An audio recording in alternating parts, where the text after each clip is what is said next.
प्रियजनों, मैं आपको यीशु के नाम में अभिवादन करता हूँ। मैं तमिलनाडु के रामेश्वरम के समुद्र तट पर एक नाव में हूँ। हजारों मछुआरे भाई अपनी नावें यहाँ लाकर खड़े करते हैं। वे इनका उपयोग मछली पकड़ने के लिए करते हैं। ये उन्हीं नावों में से एक है। इस नाव के मालिक एक अच्छे भाई हैं जिन्होंने प्रभु यीशु को स्वीकार किया है और विश्वास में जीवन जीते हैं। उन्होंने हमें अपनी नाव में वचन रिकॉर्ड करने की अनुमति दी है। यही पतवार है जो नाव को दिशा देती है। क्या याकूब ने यह उल्लेख नहीं किया है कि एक छोटी सी पतवार बड़े जहाज को चलाने में मदद करती है? यहाँ यह एक छोटी नाव में उपयोग की जाती है। इसी प्रकार की पतवार जहाजों में भी इस्तेमाल होती है। नाव को इसी से चलाया जाता है। यही नाविक बैठता है। जाल पीछे की ओर रखे जाते हैं। वे मछली पकड़ने के लिए जाल का उपयोग करते हैं और नाव के निचले हिस्से में पकड़ को रखने के लिए जगह होती है। भंडारण में बर्फ के टुकड़े भरे जाते हैं और जो मछलियां वे पकड़ते हैं उन्हें बर्फ पर रखा जाता है। किनारे पर पहुंचने के बाद वे मछलियां निकालते हैं और उन्हें बांटते हैं। वे इसी तरह काम करते हैं। वे पूरी रात समुद्र में रहते हैं। जहां तक उनकी नजर जाती है चारों ओर सिर्फ पानी ही पानी होता है। उन्हें नहीं पता कि कब कौन सा खतरा आ जाए, लेकिन आशा के साथ वे नाव चलाते हैं और मछलियां पकड़ते हैं। आइए हम उनके लिए प्रार्थना करें। जब भी आप मछली का करी या फ्राई का आनंद लें, एक पल रुककर उन्हें अपनी प्रार्थना में याद करें।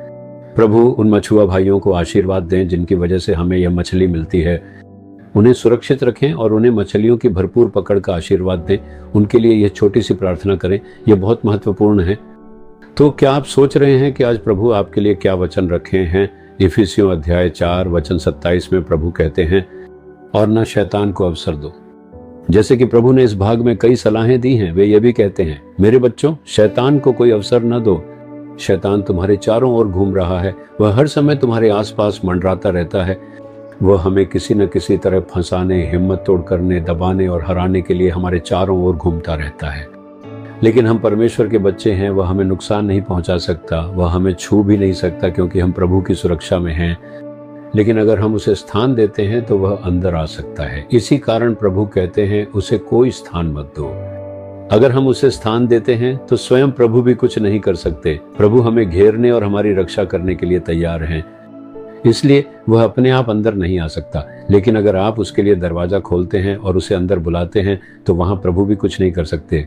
इसीलिए प्रभु कह रहे हैं, शैतान को कोई स्थान मत दो। ऐसी किसी भी चीज को जगह मत दो जिसके द्वारा शैतान अंदर आ सके, जैसे पाप, गलत काम या झूठी मान्यताएं। कुछ भी करने से पहले आपको यह जांचना चाहिए कि वह प्रभु की ओर से है या शैतान की ओर से। अपने काम, व्यापार या सेवा में किसी भी गलत काम को स्थान मत दो। सावधान रहो कि शैतान से जुड़ी किसी भी चीज को स्थान न दो। तब प्रभु की सुरक्षा तुम्हारे साथ रहेगी। शैतान तुम्हारा कुछ नहीं बिगाड़ सकता। वह तुम्हारे चारों ओर घूम सकता है लेकिन तुम्हें कोई नुकसान नहीं पहुंचा सकता। क्या तुमने शैतान को स्थान दिया है? आज कहो, प्रभु कृपया मुझे क्षमा करे क्योंकि मैंने शैतान को स्थान दिया है। कृपया मुझे क्षमा करे। मैं एक बार फिर अपने आप को आपके लहू की सामर्थ्य में समर्पित करता हूँ। तब वह आपकी रक्षा करेगा ताकि शैतान प्रवेश न कर सके। क्या हम प्रार्थना करें? पिता, आपकी सलाह के लिए धन्यवाद। हम अपने मछुआरे भाइयों के लिए प्रार्थना करते हैं। उन्हें और उनके काम को आशीष दें और उन्हें बढ़ाएं। उनके परिवारों को आशीष दें।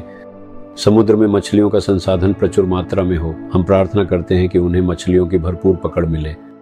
मैं अपने आप को, अपने परिवार को और हम सभी को आपके हाथों में सौंपता हूं ताकि हम शैतान को कोई स्थान न दें। यीशु के नाम में हम प्रार्थना करते हैं। आमीन, आमीन। Jesus redeem Hindi YouTube channel को सब्सक्राइब करें।